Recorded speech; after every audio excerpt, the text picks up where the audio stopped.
So hello everyone. Today we are going to examine the fifth cranial nerve. The fifth cranial nerve is the trigeminal nerve, and the trigeminal nerve carries both the sensory and the motor function.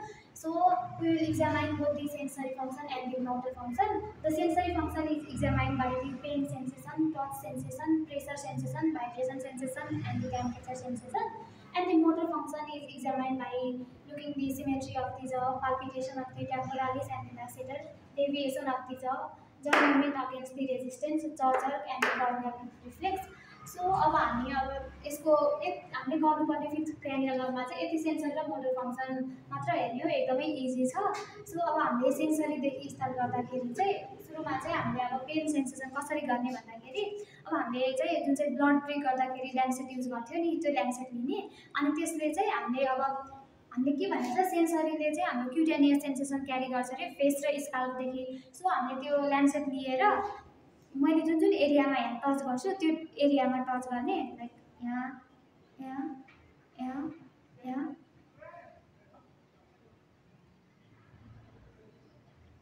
So यो एरियामा touch गरेर चाहिँ उसलाई pain feel भइरहेको छ कि छैन। अब कुनै पनि तिखो चिजले गर्दा त पेन फिल हुन्छ नि त, त्यो भएको छ कि छैन भनेर उहाँलाई सोध्ने। अनि त्यसपछि हामीले टच सेन्सेसन गर्छौँ। टच सेन्सेसनको लागि पनि चाहिँ हामीले एउटा कुनै पनि अब्जेक्ट लिएर उहाँको त्यही अघिकै एरियामा टच गर्ने अनि त्यसपछि उहाँलाई फिल भइरहेको छ कि छैन भनेर सोध्ने। अनि प्रेसरको लागि चाहिँ अघि जुन ल्यान्सेट लिएको थियो त्यसको पछाडिपट्टिको भागले चाहिँ हामीले अलिक बेसरी थिच्ने अनि त्यसपछि उहाँलाई फिल भइरहेको छ कि छैन भनेर सोध्न लगाउने। त्यो मैले अघि जुन जुन एरिया भनेको थिएँ त्यो एरिया सबैमा नै गर्नुपर्छ कि। अनि त्यसपछि भाइब्रेसनको लागि चाहिँ हामीले एउटा ट्युनिङ फर्क लिनुपर्छ। अनि ट्युनिङ फर्क लिने अनि ट्युनिङ फर्कलाई चाहिँ पहिला हाम्रो यो हाइपोथेनल रिजनमा हानेर अनि त्यो भाइब्रेट भएपछि चाहिँ हामीले जुन चाहिँ पछाडि बेसको रिजनले चाहिँ अघि जुन जुन एरियामा हामीले टच पेन जुन गरेको थियो त्यही एरियामा नै हामीले गर्ने। अनि त्यसपछि उहाँलाई फिल भइरहेको छ कि छैन भनेर सोध्न लगाउने।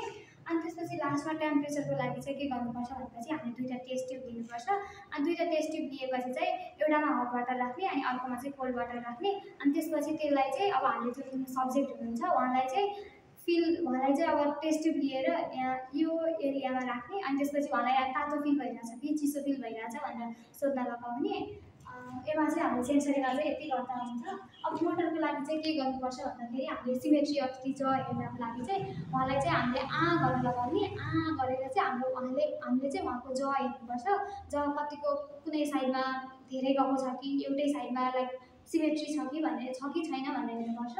अनि त्यसपछि यो पाल्पिटेसन अफ दि टेम्पोरालिस र म्यासेटरमा चाहिँ हामी के गर्नुपर्छ भनेपछि हामीले सब्जेक्टलाई चाहिँ क्लेन्ज गर्न लगाउनुपर्छ कि।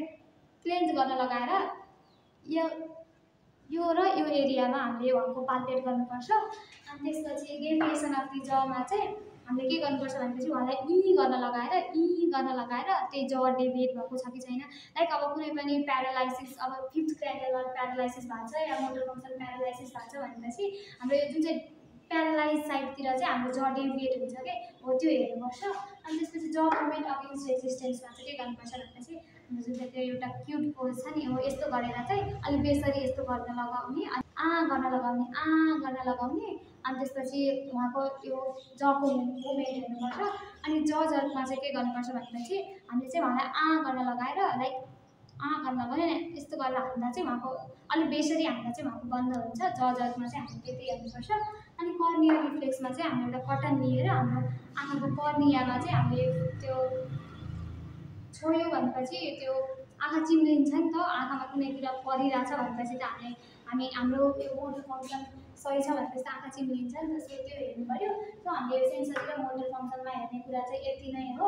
अनि त्यसपछि अब हामीले उहाँको हेरिसक्यो अनि हामीले लाइक सेन्सरीको पेन सेन्सेसन हेऱ्यो भनेपछि अनि अब पेन सेन्सेसन गऱ्यो अनि फेरि ल हजुरको पेन सेन्सेसन ठिक छ भनेर नभन्ने कि लाइक सेन्सरी फङ्सनको पुरै सबै हेरिसकेपछि मात्र हजुरको सेन्सरी फङ्सन ठिक छ भनेर भन्ने।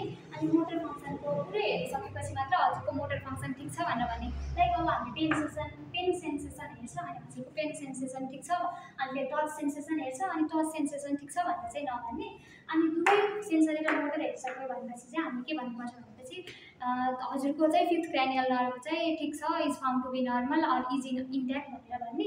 अनि अब लास्टमा कुरा आयो फिफ्थ क्रेनियल नर्भदेखि चाहिँ हामीलाई अब के सोध्नुहुन्छ भन्दाखेरि चाहिँ अब फिफ्थ फिफ्थ क्रानियल नर्भको प्यारालाइसिस भएपछि के हुनसक्छ, अनि त्यसपछि यो सेन्सरी फङ्सनले काम गर्न छोड्यो भनेपछि के हुन्छ, अनि मोटर फङ्सनले काम गरेन भनेपछि के हुन्छ भनेर यो क्वेसनहरू चाहिँ भाइबामा सोध्नुहुन्छ। सो त्यो चाहिँ पढ्नुपर्छ। अनि फिफ्थ क्रानियल नर्भ जुन फिफ्थ ट्राइजेमिनल नर्भमा चाहिँ हामीले यति कुरा पढ्दा हुन्छ। Thank you for watching my video. Bye by.